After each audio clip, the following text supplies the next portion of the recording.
Hello everyone. We're going to do a quick demonstration of the new Db2 Migrate while active using partition mirroring demonstration here. In my example here, or my demonstration, I'm going to use two LPARs that are on the same physical system, same location, just for the simplicity and the speed at which it'll take to perform the migration. In a real-world scenario, it's probably not likely to occur.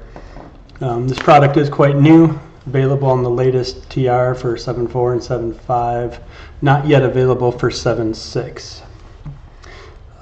Let's take a quick look here at some of the resources I've got. I've got a source LPAR, we'll call it the source node, and then I have a target, which we'll call the copy node.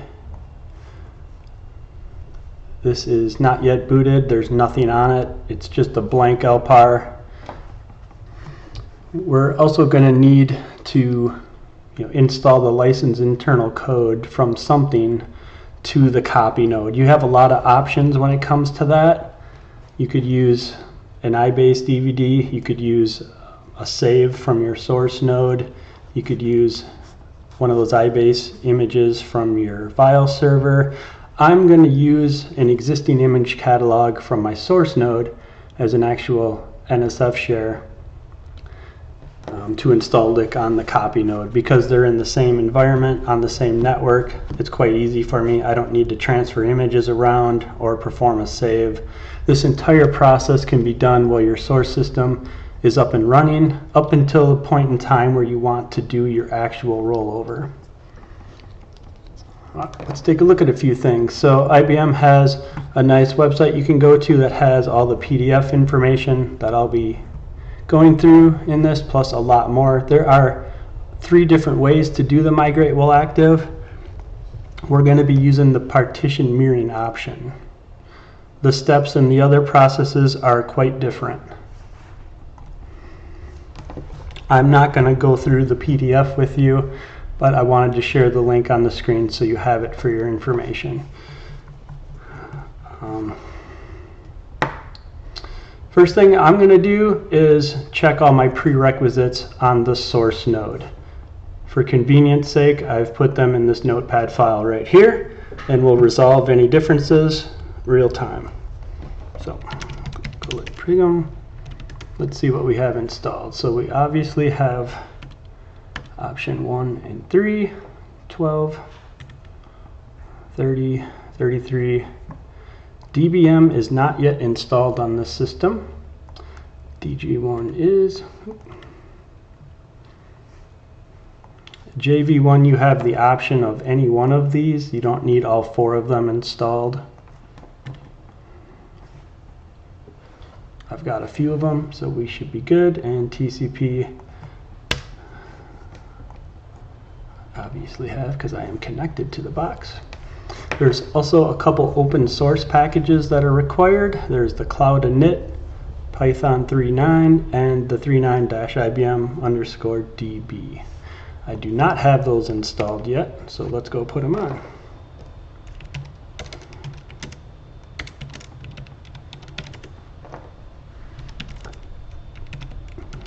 I like to do a yum provides just to make sure it's able to access and download these every once in a while. The first time I run it, it doesn't work. This time it's going to. So I'm going to do a yum install. You could enter these individually, or you can enter them all at the same time in one install command. That makes rollback a little bit easier. If for some reason one of these were to cause you an issue, you can roll back 1 command instead of 3.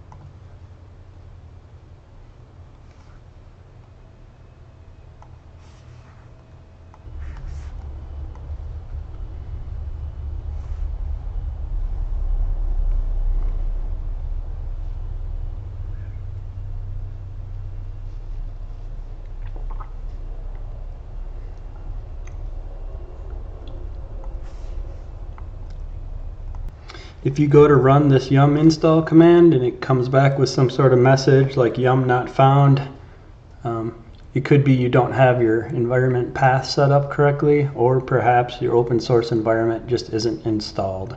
If that's the case, there's plenty of other YouTube videos or documentation on how to get that installed. That is a prerequisite before installing this.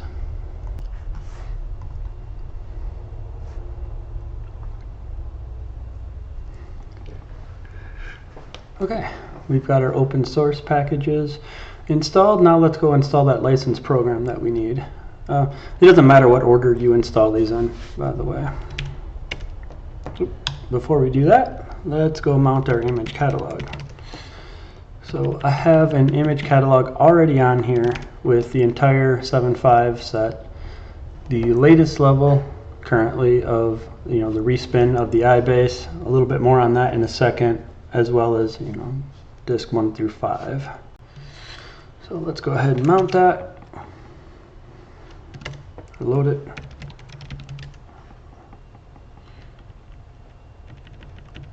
And just make sure the first one is mounted. Okay. Now we can do an install. And we want DBM option base and 2, not option 1. That is a separate product that we won't be using.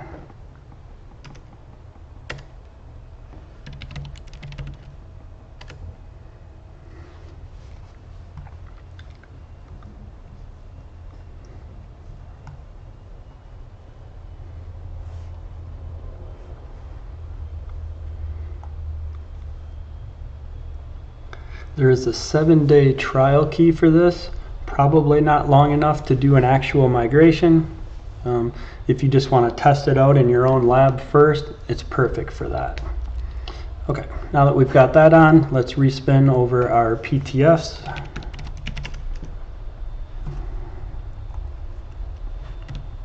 To make sure we have the PTFs on for that product we just installed.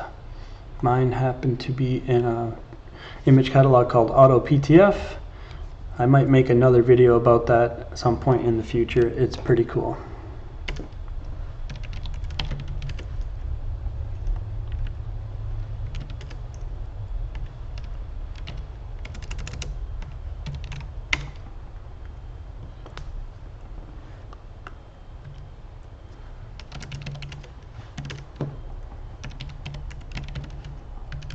I'm going to choose the other options. Because all of these are immediate apply, I'll go ahead and take option 2 to apply immediate and set delayed. Again, this is just going over the exact same PTF images I already have installed on my box, and because when I order them, I order the cumulative and then the all groups, the PTFs for this product will be included in there.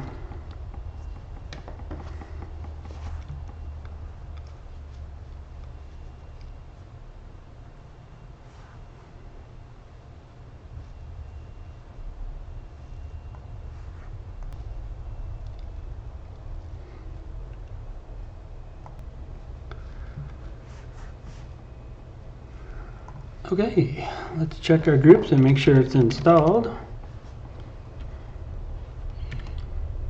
And we want the Db2 mirror for I, level 10 in this case because I'm running 7.5 of the OS, and we are good to go. So let's talk, now that we have all our prereqs on, let's talk about this requirement for matching lick levels. So like I mentioned, you could do a save of the system and then boot your copy node off of that to install the license internal code. I don't want to go through all that work, so what I've done here is in the image catalog, let's unmount this first, unload it, and let's talk about this image catalog for a minute. Well, before that, let's go back to the work PTF group screen. Let's see what our latest technology refresh is. So on here I have level 7 installed. That translates to a specific iBase that we can use, and I happen to have a link to that right here. So for 7.5, they have these different resave levels of that iBase DVD. You can see TR7 is included with the respin H. So if you have a previous one, you're not going to have the same lick level. You'll have a mismatch there. It's good practice to always use the same level when you're doing save restore type activities, and this is very much that. So to make sure we have TR7 installed on our copy node, we need to make sure we have the iBase 750-H. So if we go look in our image catalog, you'll see that is the image I have mounted. So we are good as far as lick level matches go. If you don't have these images already on your system, I'm just going to assume you're familiar with how to download those and add them into an image catalog. However, just for a quick reference, I have those commands in a notepad file, and I'll just share them briefly. So we created a virtual optical drive, varied it on, created an image catalog. Now, to use that image catalog on the network, there are a couple special settings we're going to do. Before that though, we added the image catalog directories. You can see I had A on here, this should be H. I just copied these from a different project I had years ago. So this has all been done already. Then you load it, and when you go to verify it, you do this network share *yes. That's going to create some additional files in the IFS that your remote system can use to boot off of. So let's go do that now and get our image catalog ready.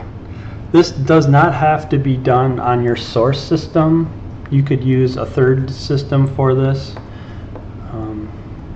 As mentioned, there's lots of different ways to do this. This just happens to be a fun way that I like to do. So let's load this, and then let's verify it. So it is a type of upgrade. If you were going to actually do this from a 7.4 system with 7.5 media, you would likely have to go through some of the same processes as if you were doing an OS upgrade, like work with the licensed programs for target release and accept the software agreements. Otherwise, the verification of this would actually fail. And we're going to change that network file server share to yes. This will take longer to verify than it would otherwise because it is creating these files in the IFS.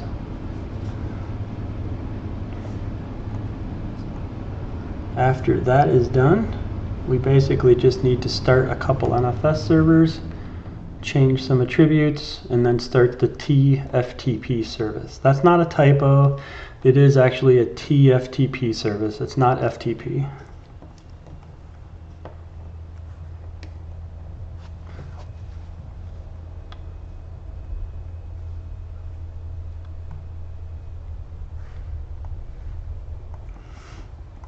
Okay, it is verified.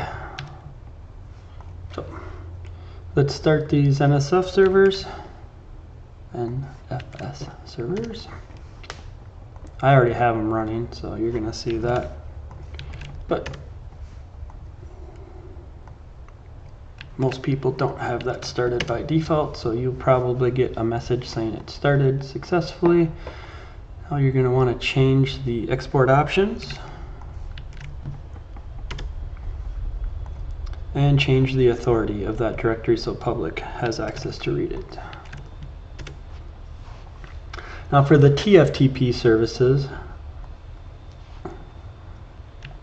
we're going to set the directory here that it uses or accesses into our image catalog directory and a specific directory called bootp.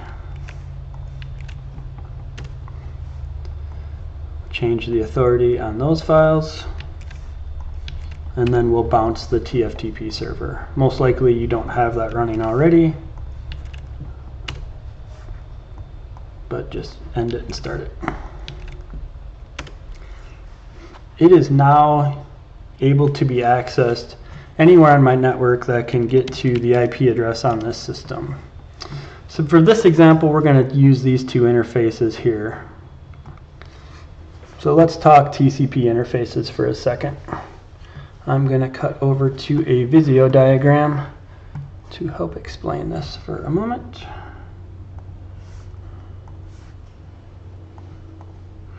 Okay. This is a little template I'm putting together to try to help people understand this by plugging some of the variables in before we actually, do the migrate while active. So on your source system, you can have as many IPs as you want. I'm just going to limit this to 2, but you already saw I have like 5 on there. On the copy node, you're going to have the same IP addresses. So obviously you can only have one active at a time. Don't worry about that. When we get a little bit farther in the process, we'll explain that a little more. I added a section on here to include the MAC address of the adapter that you're going to map the IP to. That's just going to help you a little bit later down the road when we actually go to do the configuration. You'll have to tell it which interface to put these IPs on. In my case, it actually matters because I have different VLANs that are backed by different devices and VIOs. For you, it might not matter if you're on the same network and all of your adapters have access to the same IP subnet, then it probably wouldn't matter. For me, it does. On the source node, you can see I have the source image catalog. Just for reference, this is the IP address of the system, nothing special about it. And I just put a reference for the catalog name I'm using and the directory path to it. On the copy node, we're going to have a net new IP address for the SST LAN adapter, as well as when we go to boot the LPAR up, doing a network boot, we'll have to put a IP interface on there. So this should be an IP that is not in use but available on your network. Okay, let's switch back over to my systems.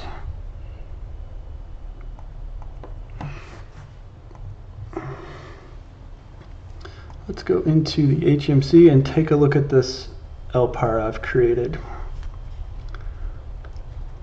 And let's look at the virtual networks.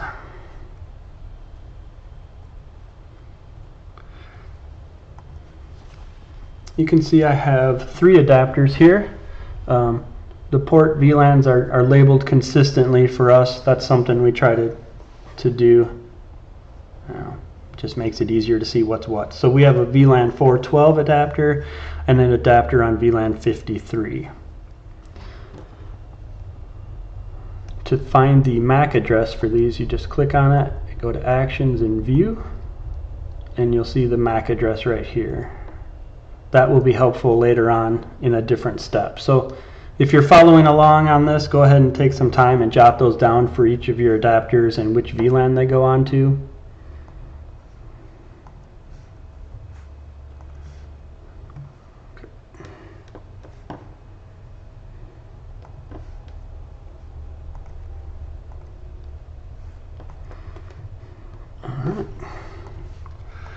As mentioned, when we did that verification of the image catalog, it created some files in the IFS. Let's take a look at that real quick.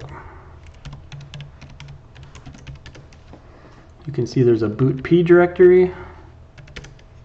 It's got a whole bunch of files in there. I'm not going to go into that. And then there's this volume list file. That is simply just a list of the files that are in the image catalog. If you were to replace one of those images, your volume list wouldn't be consistent and you would just want to redo the verification. It'll overwrite it. You don't have to go and delete that. Okay. At this point, I think we are ready to boot our copy node LPAR off of the image catalog being hosted by my source node with the goal of simply just getting the lick installed on it. I have a console session right here waiting, so let's go boot this thing up.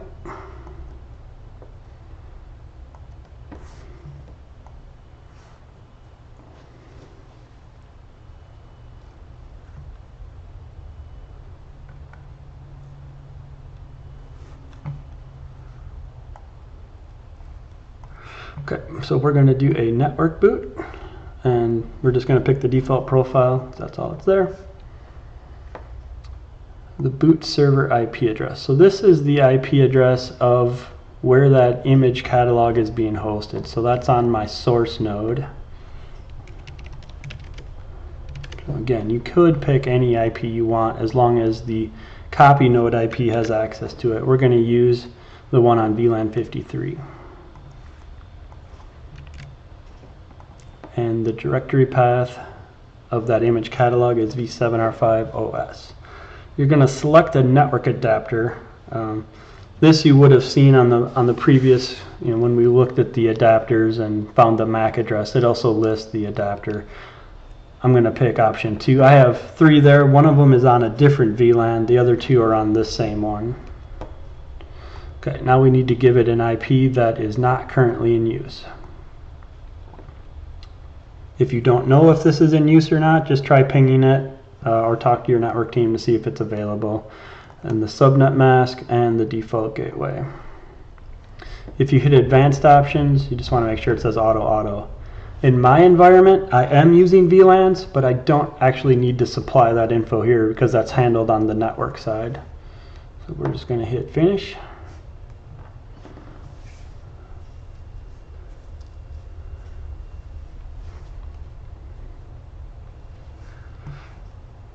And now we can watch the SRCs roll and wait for just a regular screen like you're going to install a scratch system. There's really nothing special about this part, and the only goal is to get LIC on here. You don't even need to install the operating system. We need LIC on, and we need to configure our disk. So we're going to, in this case, we've got a couple of LUNs, I don't know, 5 or 10. We're going to put them all in sysspace. Partition mirroring at this time is not capable of handling an IASP, so if you have one of those in your environment, this process might not be a good fit for you. You might want to use one of the other Migrate while active processes like the save restore assisted or the manual one. Or you could run this process just for the sysspace and send the IASP over on a tape or something like that. Just at this time, not supported. So I will pause this until we have our normal looking screen. All right. We have a very familiar looking screen.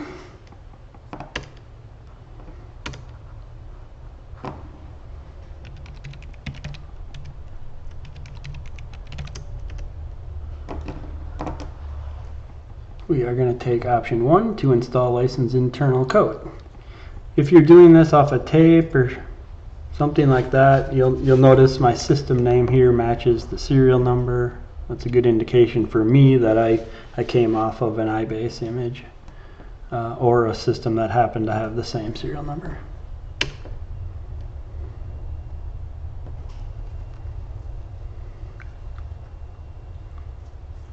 And we're going to take option 2, install and initialize system.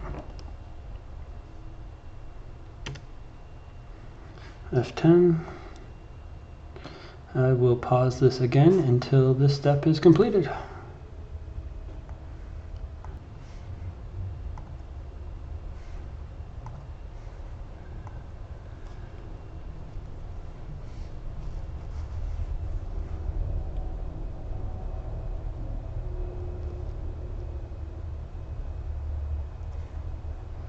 Alright, as this is getting ready here, let's talk a little bit about our disk configuration. Let's go back to our source system and just look at how things are configured.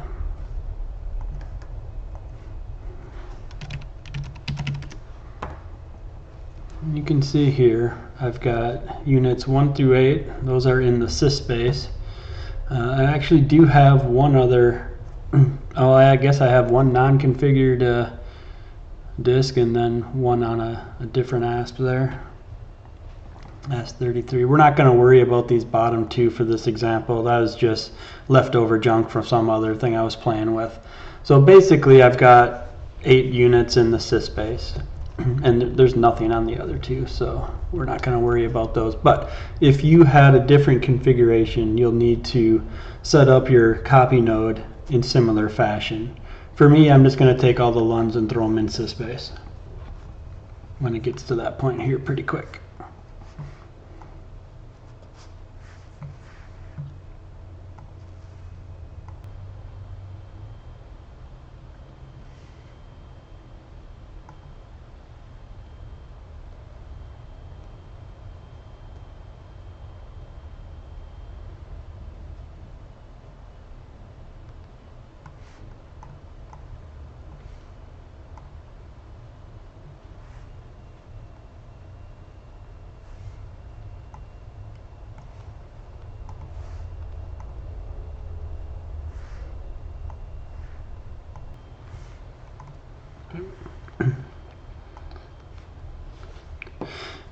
Just like normal, we have to go change our password.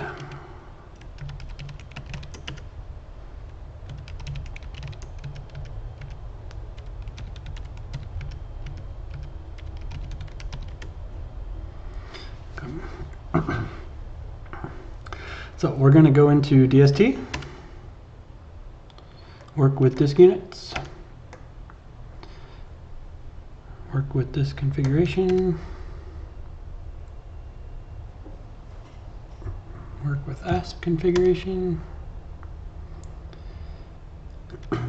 add units to ASP, and add to an existing. For me, I'm putting them all in ASP1. This process will run for a while. For me, it'd probably be about 2 hours or so. I'm going to go ahead and pause this, and we'll see you in a second. Okay, our disks are all set up and initialized, and we're ready to go. At this point, I am going to switch to the PDF that I referenced earlier, and we're just going to go through step by step there.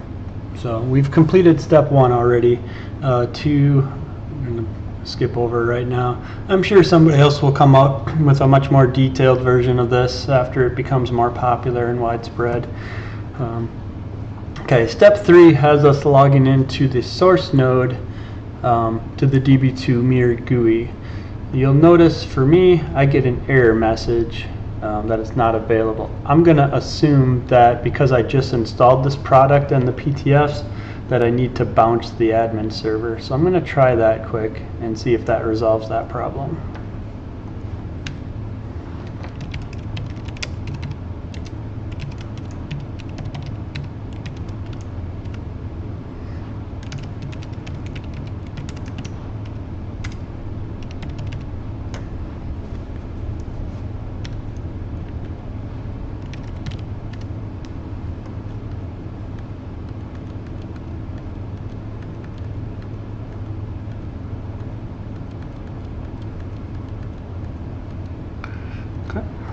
And we'll start it back up. I like to wait until the CPU is kind of just, gone down to minimum levels before I even try to access it. It can take a minute or two, so I'll pause it again and be right back. Alright, that looks a lot better. Let's give it a try now. There we go.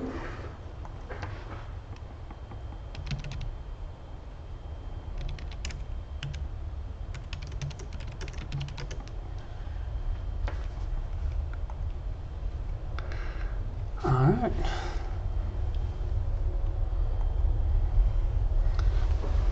So, we're connected to the GUI now. Let's go and add a pair.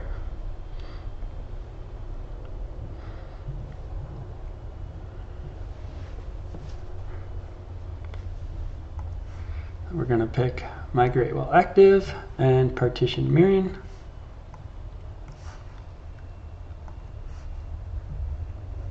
It's going to ask us a few questions, most of which I have documented on that video I showed earlier.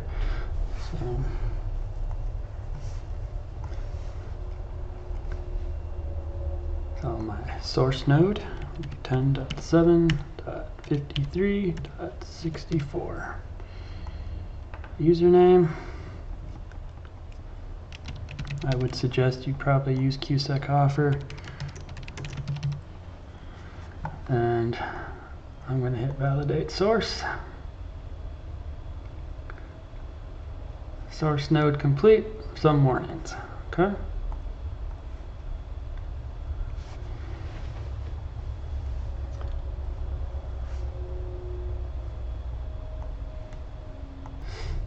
Okay, so source node validation complete, some warnings. Let's take a look at that quick.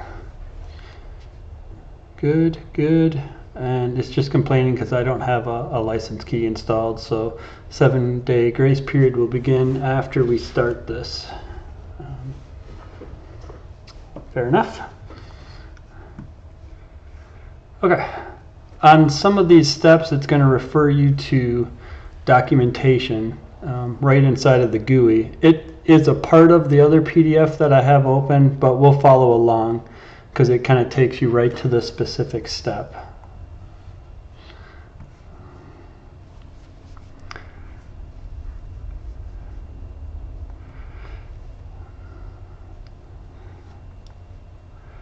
This talks about the storage requirements for the copy node.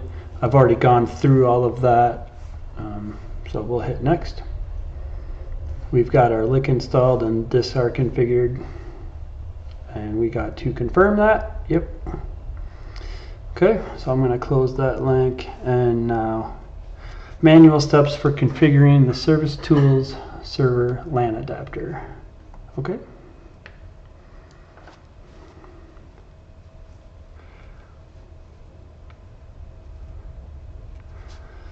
We are going to get connected to the console, which I have over here.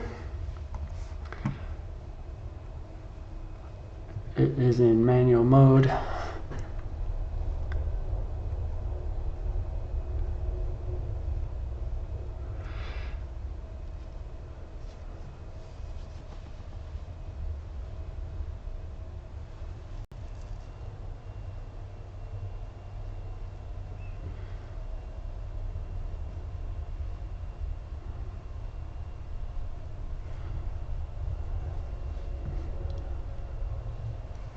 Okay, let's just go back a few screens till we get to that. Okay. So it wants us to use DST. We're in DST. We are logged in. We are going to work with DST environment. Option 5. Option 2. Option 7. Don't worry, it's a no LAN adapter available because we're actually using it right now. So we'll select F13. And there it is. That's the one that we're using, and that's the one we're going to continue to use. So we'll select it. It should already have the IP info in here for us because we did a network boot. If you installed your lick some other means, you'll have to populate this. But let's just validate everything. So we've got our IP, our gateway, subnet, that all looks good. Auto. And we don't care right now that it's not LAN console capable because we're not doing that. So we will hit F7 to store and F14 to activate.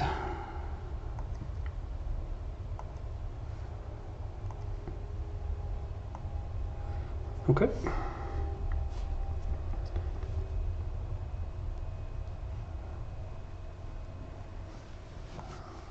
It says F3 until exit appears.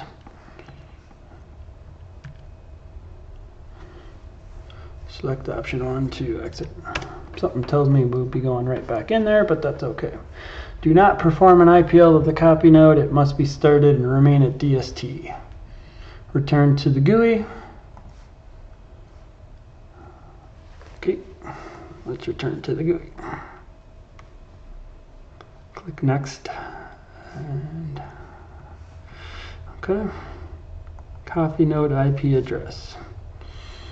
So that will be the SST LAN adapter IP if you're following along on the template,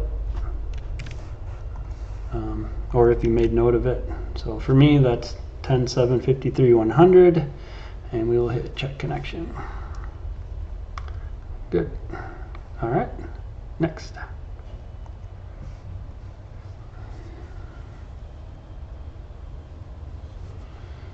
This is just a little acknowledgement that the Migrate while active does not encrypt the replication data. If you're going between sites, using a VPN tunnel would be good. For me, since I'm in a lab environment and there's really nothing going on here, it's not exposed to anybody, I'm not going to worry about it. Okay, so now we click on this step for manual steps for starting the mirror listener.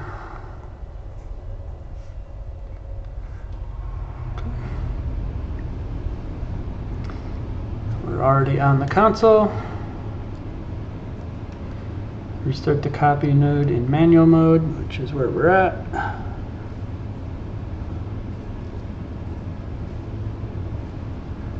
We don't have an OS installed, so that's why we're skipping those steps. Select option 3, use DST. So right back in we go.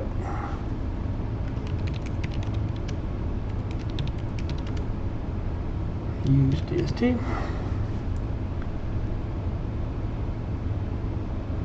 Log in, start a service tool,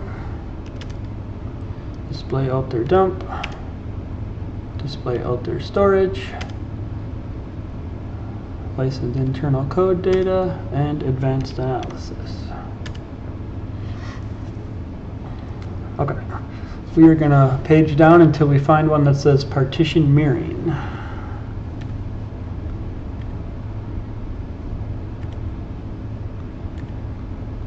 Is, and we will put a 1 next to it and press enter.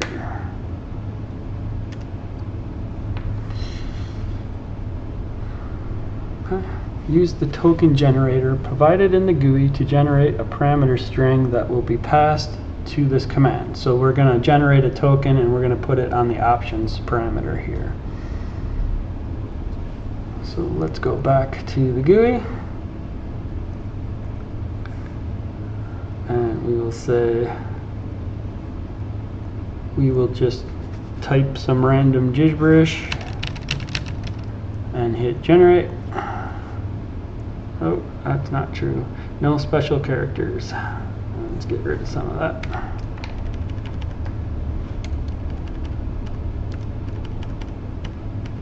Looks like I missed 1, 2. No. Generate. Okay.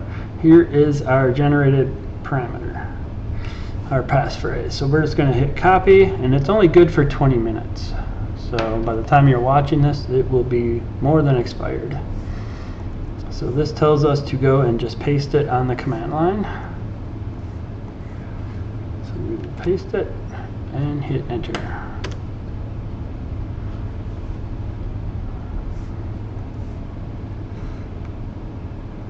It tells you the passphrase and code have been set.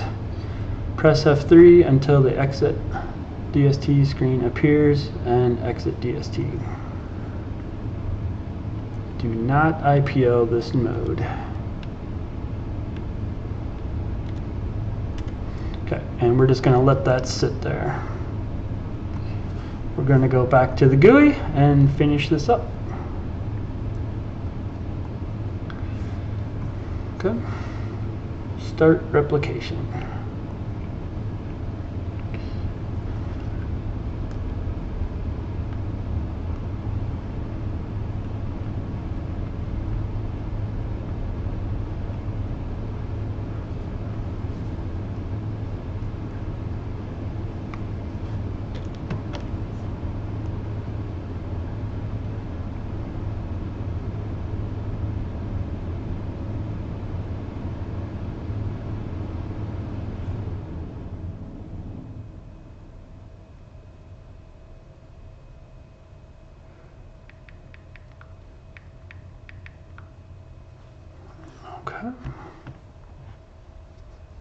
Grace period is set.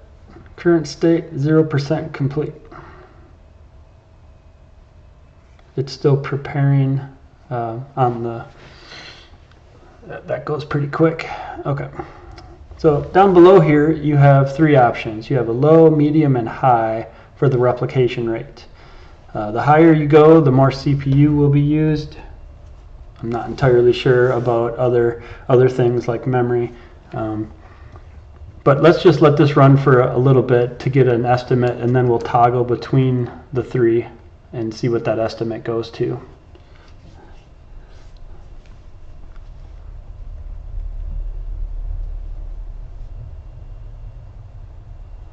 And you can change these on the fly. So if you're busy during the day, you set it at low. Maybe your shop isn't busy at night or on the weekend, maybe you kick it up to high. If you have a really large system, that might be a way to kind of keep ahead of the curve. This will do the initial sync, as well as any changes you make on the source system will be copied over as well. All right, so it looks like on the low setting, I think after you let it run for a while, it'll probably balance out to about 12 hours on this system. Let's go ahead and kick it to medium. And you'll watch this average transfer rate go up the higher we set the replication to.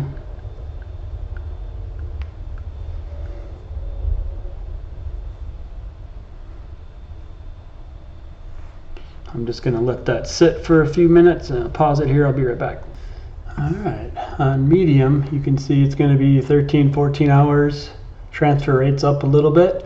I'll go ahead and kick this to high and pause it for about 5 minutes and be right back. Okay, so here you can see, using high replication, transfer rates up about as high as I'm going to get using the adapters that I'm using, and the CPU restriction on my test LPAR. Estimated time is about 3.5 hours. It'll probably balance out to about 2:15 by the time it's all done here. So I'm going to go ahead and pause it, and I'll see you when it's time to test the cutover.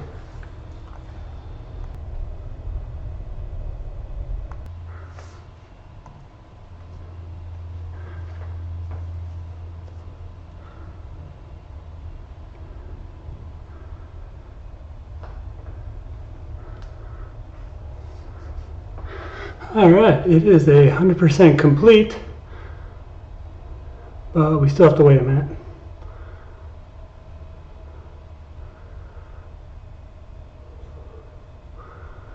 Okay, it does say synchronized, so let's go back to our PDF.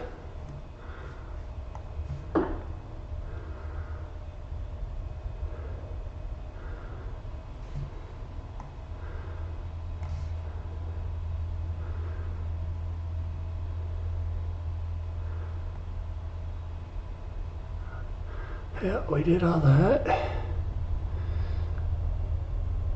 We did all that, and we are here.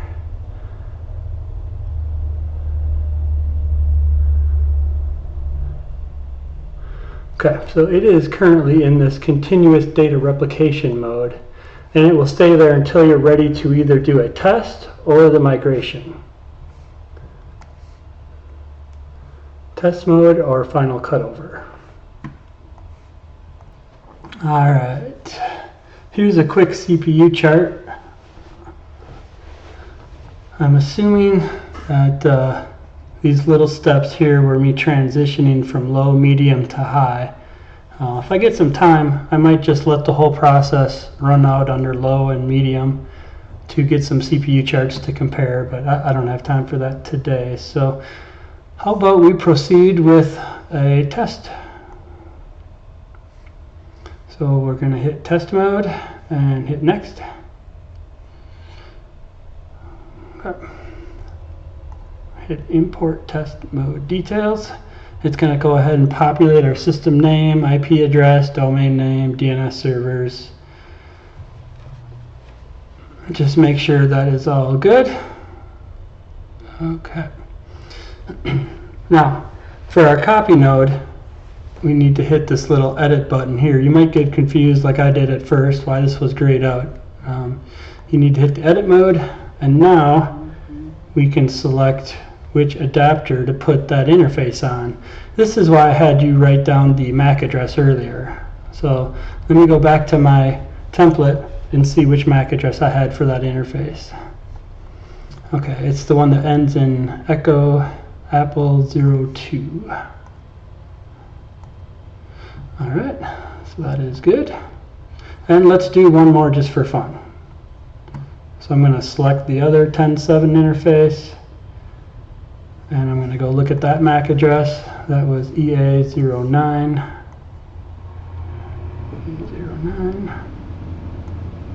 And type in the gateway. 10.7.255.1. Hit OK, and next.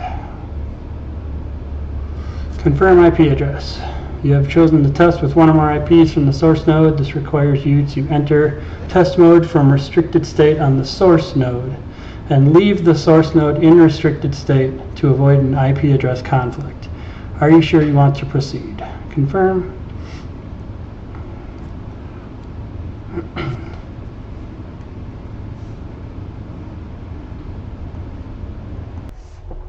Alright, since we're doing test mode with IP takeover, we have to do a cool cutover, which means source node is in restricted state from the console, and we'll follow instructions to enter the test mode. So let's hit next.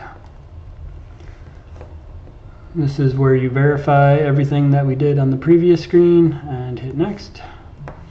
Do you want to enter test mode? The source node must be put in restricted state before test mode will begin. When test mode begins, data replication will pause and the copy node will restart. Detailed steps below on the next page. Perform now.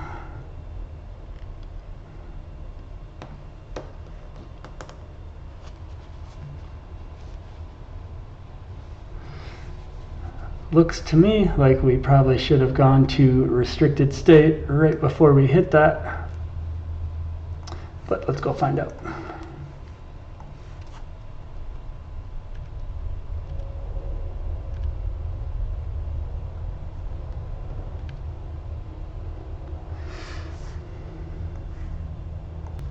Okay, so we are at the console of the source node. Let's go put that in restricted quick. The target or the copy node is probably still bouncing, so we probably still have some time.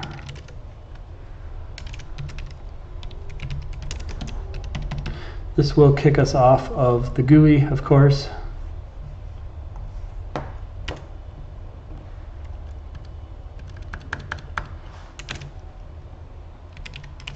There's nothing running on my box, so I'm just going to end it pretty quick.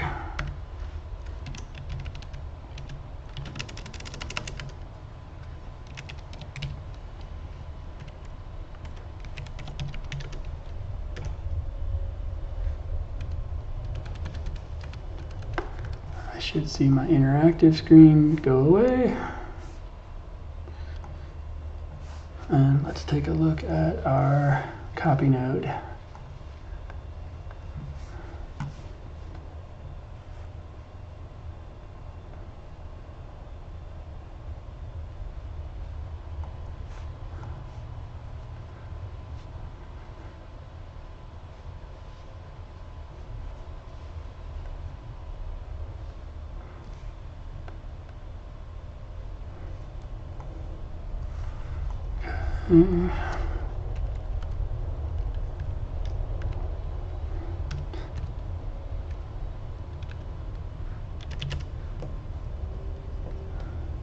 Source node is in restricted state, so we'll just leave that be.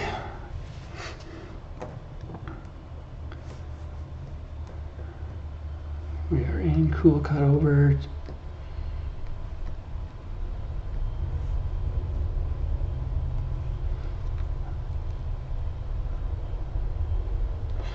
Alright, so on the source node, we've done this essentially. We will wait for the subsystem to come down. We're going to start TCP.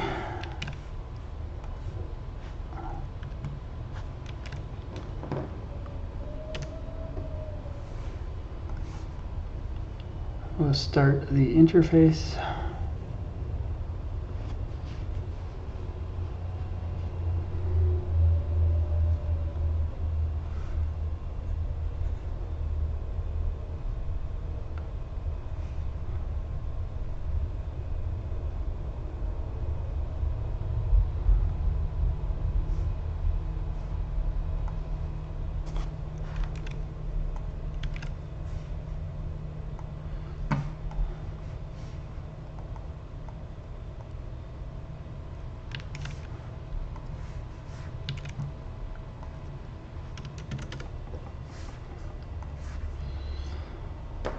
And we will call this program.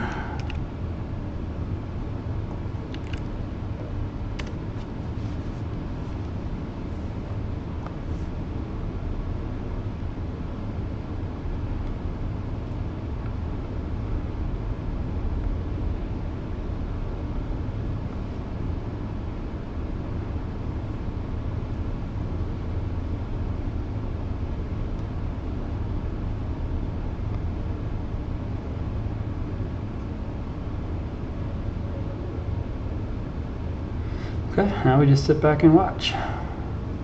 We should see some activity.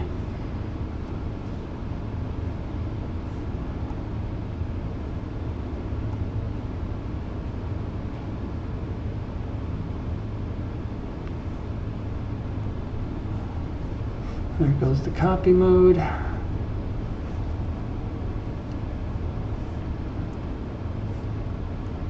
All right, on our source node, complete final synchronization successfully initiated.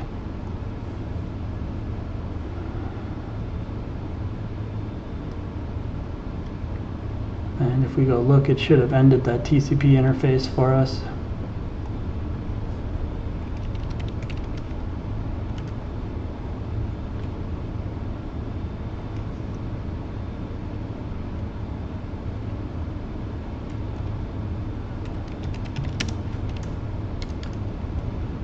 Yep.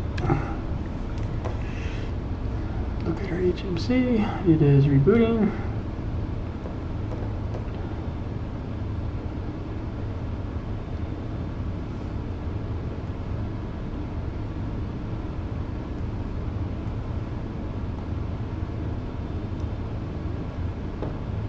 Kind of expected to see this either in an A or a B.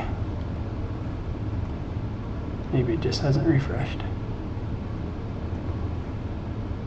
Yeah, okay.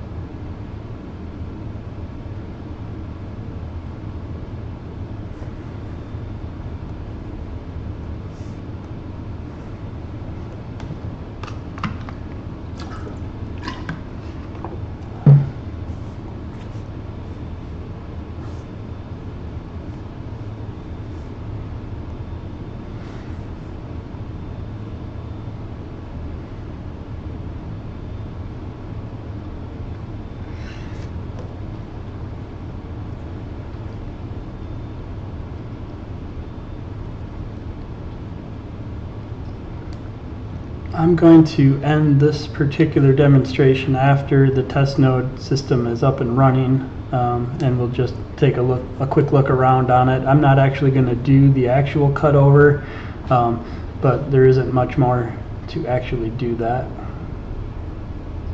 This is kind of just a crash course on this. I'm still learning more about the product. Like I mentioned, it is pretty new. It's not even out for 7.6 yet. So pretty excited about it.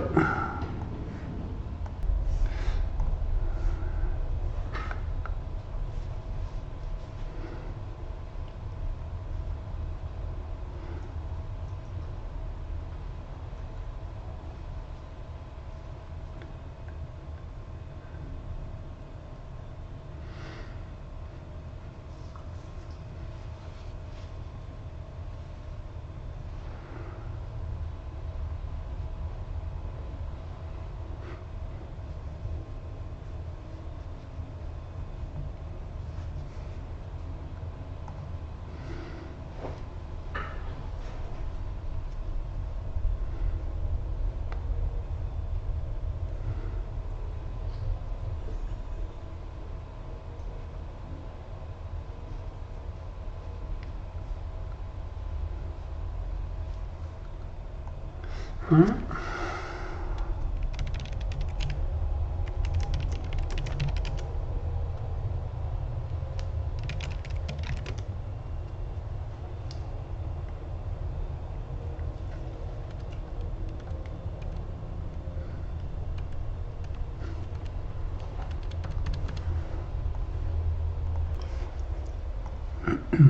All right, startup job is done.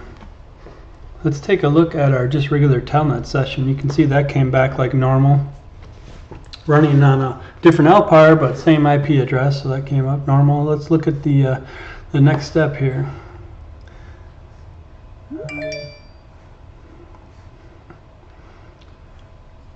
Establish a console to the copy node, restart copy node in manual mode.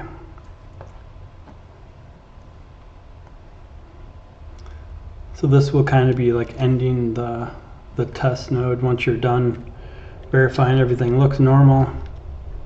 Of course it will.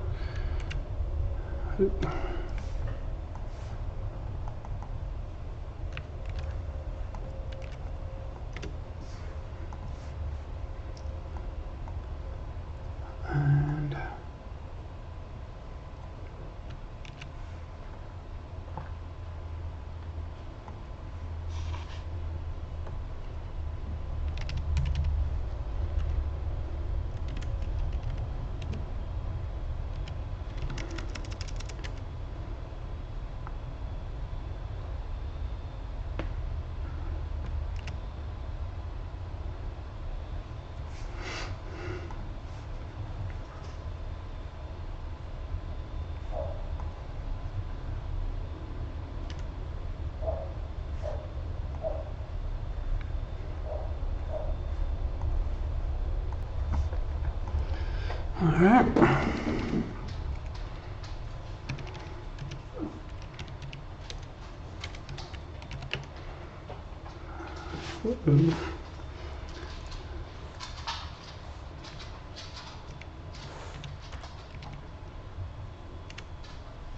Oh. All right, always have a backup account.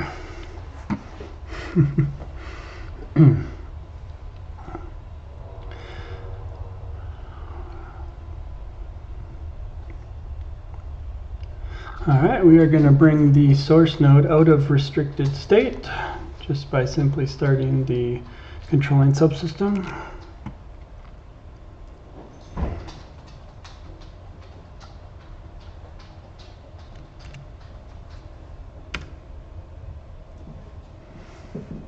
We'll just wait for our connection to resume, and let's check out our next steps.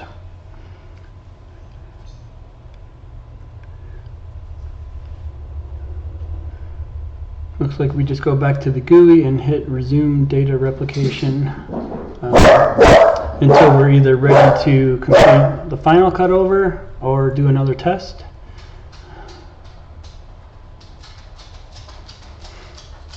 So let's just make sure we can get back on the source system and into the GUI, and we'll wrap this up. Again, this is kind of just like a very quick first walkthrough on this. This is my second time doing it, so it's not like I've been doing this for years and it's I'm a pro at it or anything. I'm just walking through it in a rough draft so you can get a feel for it yourself before you go through it yourself. All right, let's see. So this is my telnet session, this is the console.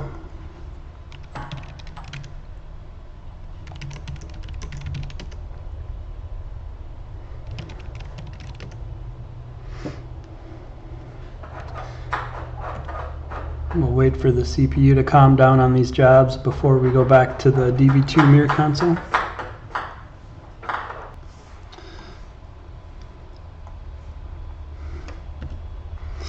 All right, let's go back to the GUI and see if it works.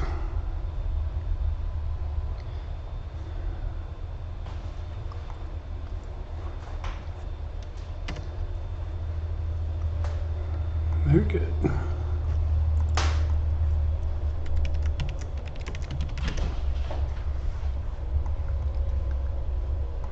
Okay, so it says return to the GUI and click on resume data replication to resume partition mirroring. I believe they should probably add the exit test mode into that.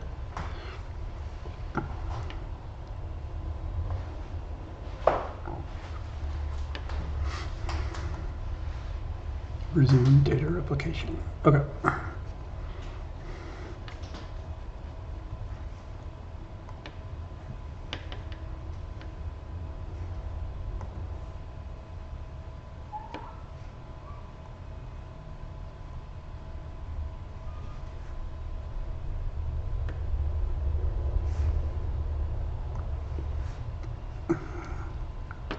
All right, now we're right back to where we were before we started the test mode. We have the continuous data replication going and should be complete in a couple minutes.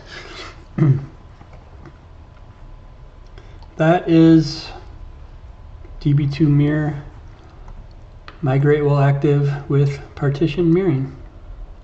I can't wait to do this for real, actual real systems for real world purposes. Let me know what you think. Let me know how you use it. Thanks.